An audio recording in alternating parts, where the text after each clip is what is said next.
Hello everyone. So this is the summary of the poem The South by Langston Hughes. So these are the important points. This poem was published in Langston Hughes' poetry collection The Weary Blues in 1926.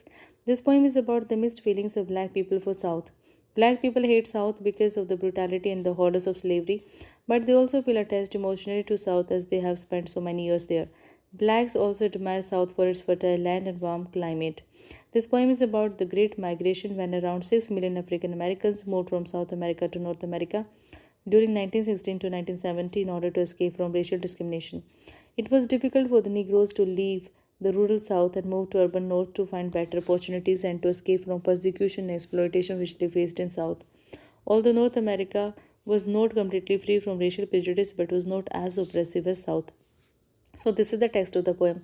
The lazy, laughing South with blood on its mouth. The sunny faced South, be strong, idiot brained. The child minded South, scratching in the dead fire's ashes for a Negro's bones. So, the opening lines show that white owners in South were very casual and ignorant towards the plight of slaves working under them. Actually, these people were responsible for the brutalities done to slaves. These white owners consumed the flesh of black people by exploiting them so much. The speaker of the poem condemns the injustices done to blacks in South America, but he cannot resist himself from admiring the climate of South when he refers to sunny faced South, because South is warmer than North America. In the next lines, speaker says that the beasts are strong in South America, and speaker also talks about the attitude of North American people towards South American people. Actually, South American people who were responsible for exploitation of slaves, but North American people justified them by saying that they were ignorant and they were child minded. But speaker says that American owners of slave plantations were responsible for the untimely deaths of slaves working under them. And that's why, speaker says that child-minded South scratching in the dead fire's ashes for a Negro's bones. What does it mean? That this means that they scratched for a dead Negro's bones in order to further humiliate and insult a Negro.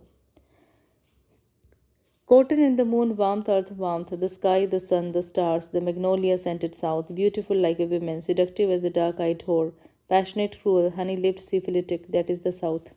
So, in these lines, speaker admires South as a producer of cotton. He also admires the warm climate and the beauty of the moon, sun, stars, and the sky.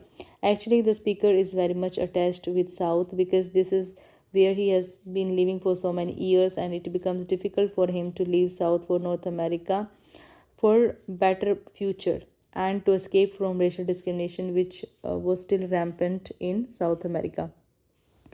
Actually, now the speaker is moving to North America, being hopeful and optimistic, and to get more opportunities.